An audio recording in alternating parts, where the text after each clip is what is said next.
Magandang araw! Tuturuan ko kayo ng wastong paraan ng paghuhugas ng kamay.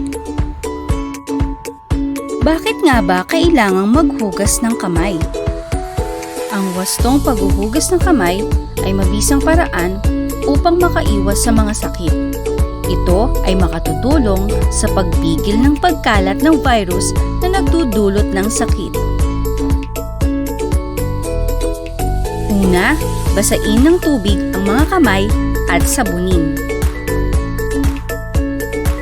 Ikalawa, sabunin ang mga palad. Ikatlo, sabunin ang likod ng mga kamay. Sunod ay kuskusin ang pagitan ng mga daliri. Ikalima, kuskusin ang mga kuko. Ikaanim, kuskusin ang pagitan ng mga hinlalaki. Ikapito, kuskusin ng paikot ang mga dulo ng daliri sa magkabilang palad. At panghuli, banlawang mabuti sa malinis na tubig at patuyuin ang mga kamay gamit ang single towel. Ngayon, alam na natin ang wastong paghuhugas ng kamay. Tara, panoorin natin ang mga mag-aaral ng Bangal Elementary School sa kanilang handwash guns.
Ngayon naman ay alamin natin ang wastong pag-aalaga ng ngipin.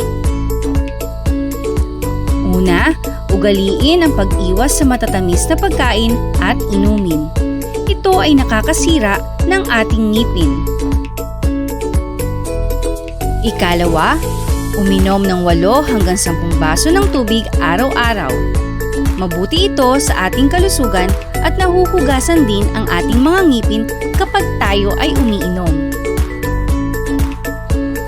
Ikatlo, alamin ang fluoride content ng inyong toothpaste. Ang tamang fluoride content ng toothpaste ay 1,000 to 1,500 ppm or part per million. Ika-4 ay ang tamang dami ng toothpaste na ilalagay sa sipilyo depende sa edad.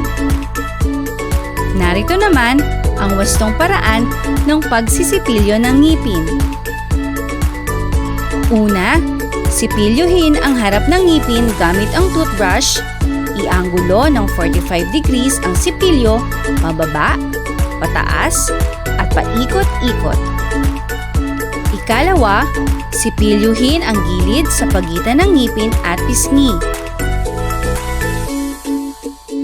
Ikatlo, sipilyuhin naman ang likod ng ngipin.